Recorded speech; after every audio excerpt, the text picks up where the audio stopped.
Have you ever been in one of those presentations where the presenter is just reading off the slides? They have that kind of monotone voice. They're turning and looking at the slides, and you can see that whatever it is on the slides, they're reading it and you're thinking, I could have just read that myself. Have you ever been in a presentation where you have a subject matter expert? This person is brilliant at what they do, deeply technical, but they're talking to the audience about what they do in such a way that nobody wants to listen. Kind of mumbling, not feeling confident, going into too much technical detail because they're feeling nervous. Now, have you ever sat in a really engaging presentation where the presenter is so charismatic, so knowledgeable of the material? They carry you away with what they're talking about.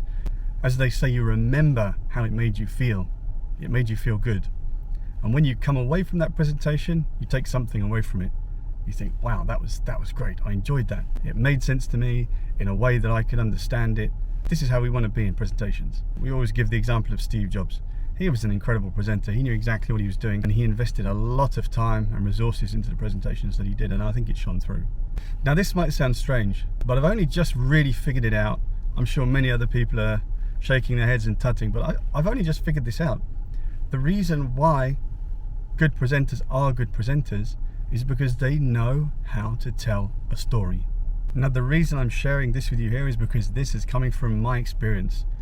I started working back in '97, seen a lot of presenters. I'm not saying I'm an amazing presenter, far from it. I get stage fright, terrible stage fright. But I'm going to give you a couple of examples of a good approach and a bad approach.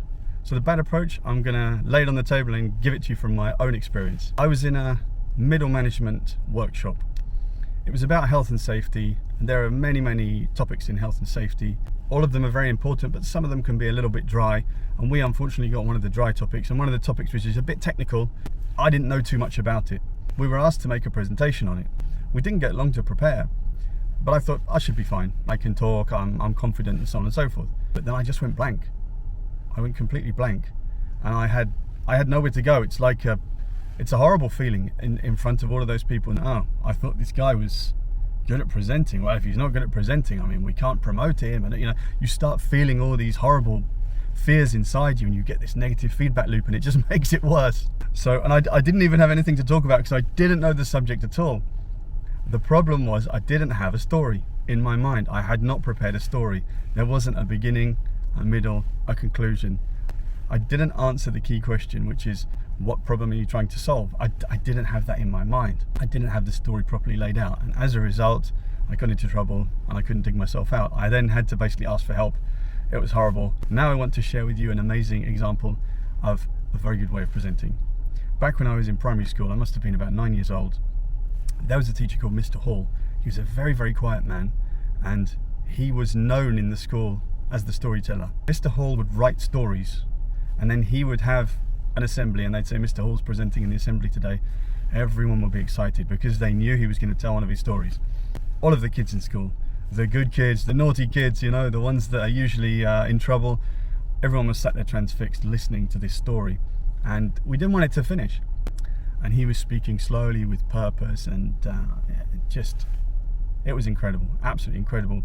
And this is all about communication. If you want to communicate something to a human being, we love stories. We always appreciate people that can communicate well. It resonates with us on a fundamental level. Because at the end of the day, human interaction, speech, body language, it's all about communicating something to one another. Those of us that have the most success are able to do that. We understand the psychology of one another and how to convey a message in the most efficient way possible. For example, if I'm trying to sell something like a product, if I'm trying to sell a concept or an idea, if I'm trying to sell a strategy to my manager, if you have the right story and you communicate it in the right way, then the person who you're talking to, who you're trying to communicate to, will appreciate this, as I said before, on a fundamental level. I've seen many examples of this. People giving certain types of news to certain types of people, and they reject it, but the same message from a different person is accepted purely just because of the way it's communicated. It's very important. Storytelling is so important. Now, there's no hard and fast rules for storytelling.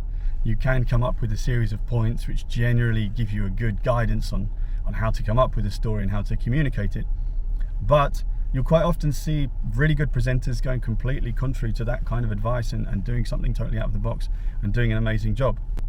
So in the next video, I'm going to go through this in a bit more detail in terms of some research I've done on speakers that I've seen, I've observed, some books that I've read and taken information from and correlated to. I am in need of improving my communication and presentation skills. You might say he's doing a reasonable job on this video, but I'm talking to a camera. When you're talking to a group of people in front of you, or a little bit introverted, you start to feel judged, you start to feel nervous, you get the inner voice telling you you're not, the imposter syndrome. I'm not supposed to be here. Why am I standing up here? I'm not good enough.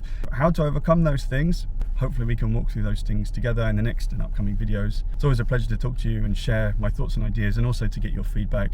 Look forward to speaking to you on the next video. Take care.